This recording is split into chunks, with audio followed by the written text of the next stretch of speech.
Hallelujah, सबको जय मसीह की। Praise the Lord. मेरा नाम पॉल तारिक खान है और फिर एक नई वीडियो में मैं आपके सामने आया हूं। और हमेशा की तरह वीडियो में वचन में जाने से पहले मैं कुछ बातों को शेयर करना चाहूंगा। इस बात को ध्यान रखें मेरे प्रिय भाई बहनों, कि जब भी परमेश्वर आपको इस्तेमाल करता है तो मेरे बहनों इसलिए इस्तेमाल करता है ताकि वो अपनी पवित्रता में आपको जीवन जीना सिखाए। इस बात को ध्यान रखें। आज का थंबनेल टाइटल देख के समझ गए किस टॉपिक, इस विषय के बारे में बात कर रहा हूं। और वो मेरे टॉपिक विषय है घोड़े के ऊपर, कि घोड़े का क्या अर्थ है बाइबल के अंदर मेरे प्रिय भाई बहनों। हालेलुया।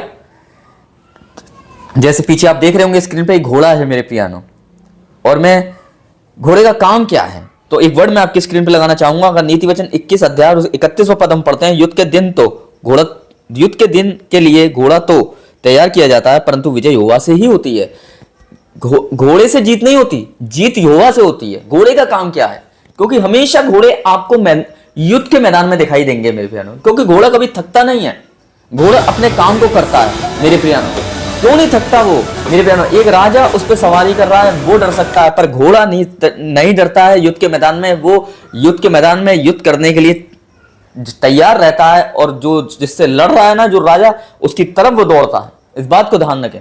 घोड़े का काम क्या है? घोड़ा एक शाही सवारी है मेरे प्रियान। घोड़ा एक शाही सवारी है। अगर आप घोड़े पे बैठकर सवारी करेंगे ना, तो आपकी क्या है मेरे प्रियानो, इमेज बढ़ती है। इस बात को ध्यान रखें। अगर आप गधे पर सवारी करेंगे तो इस बात को आपका मजाक बन जाएगा। घोड़े और गधे में क्या फर्क होता है? गधे पे मजाक बन जाता है, पर घोड़े पे नहीं बनता। इसलिए वो प्रकाशित वाक्य में देखते हैं मेरे बहनों कि अब वो घोड़े पे आएगा। पहले वो गधे पे आया था यरूशलेम में, पर अब जब आएगा यीशु मसीह तो घोड़े पे आएगा। इस बात को ध्यान रखें। घोड़े का काम क्या है मेरे बहनों? क्यों घोड़े पर बाजी लगाते हैं? इसलिए लगाते हैं क्योंकि घोड़ा तेज दौड़ता है मेरे बहनों, और वो अपनी बाजी को जीत जाता है। गधे पर बाजी क्यों नहीं लगाते हैं? क्योंकि गधा बोझ ढोने के काम आता है। हम भी बोझ ढो रहे थे पापों के, और उस बोझ को यीशु मसीह ने अपने ऊपर लिया ताकि हमें गधे से वो घोड़ा बना सके। इस बात को ध्यान रखें। युद्ध और घोड़ा युद्ध के मैदान में तैयार होता है, और यीशु मसीह ने हमें मेरे प्रियानो तैयार करके हमें युद्ध के मैदान में उतारा। और वो युद्ध है मेरे प्रियानो आपकी आत्मा और आपकी शरीर का युद्ध। जब आप प्रार्थना करते हैं, शरीर तो कहता है मत कर प्रार्थना, पर आत्मा आपको इंकरेज करती है। घोड़े मेरे प्रियानो थकते नहीं हैं। क्यों नहीं थकते हैं मेरे प्रियानो? क्योंकि वो चने खाते हैं। इसलिए खुदा आपको भी ऐसा मन्ना, एक आत्मिक भोजन खिलाना चाहता है ताकि आप भी प्रार्थनाओं में ना थको। उस घोड़े की तरह आप प्रार्थनाओं में दौड़ते रहो। पर इस बात को ध्यान रखें, युद्ध के मैदान में घोड़े मिलते हैं मेरे प्रियो भाई बहनों, और कहीं नहीं मिलते घोड़े। रेस के मैदान में घोड़े मिलते हैं मेरे प्यानो, क्योंकि घोड़े थकते नहीं है मेरे प्यानो। घोड़ों के अंदर स्ट्रैप ना होता है। वैसे ही परमेश्वर ने आपको और मुझको थकने के लिए नहीं बुलाया है। परमेश्वर ने आपको मुझको मेरे प्यानो और अपनी आत्मा से भरने के लिए बुलाया है। इस बात को ध्यान रखें। इसलिए इस बात को ध्यान रखें। इसलिए घोड़े युद्ध के मैदान के लिए बनाए गए हैं। आप भी और मैं मेरे प्यानो युद्ध में बनाए गए। युद्ध के मैदान के लिए आप और मैं बनाए गए ताकि उस शैतान से हम युद्ध कर सकें। हर दिन मेरे प्रियानो उसको प्रार्थनाओं में कुचल सकें, उसकी योजनाओं को कुचल सकें। इस बात को ध्यान रखें। घोड़े पर सवारी कौन करता है? राजा लोग करते हैं मेरे प्रियानो। और राजा से भी बढ़कर अब जो सवारी करेगा उस घोड़े पर, वो यीशु मसीह करेगा। जो जमीनी घोड़ा नहीं होगा, आसमानी घोड़ा होगा। इस बात को ध्यान रखें मेरे प्रियानो।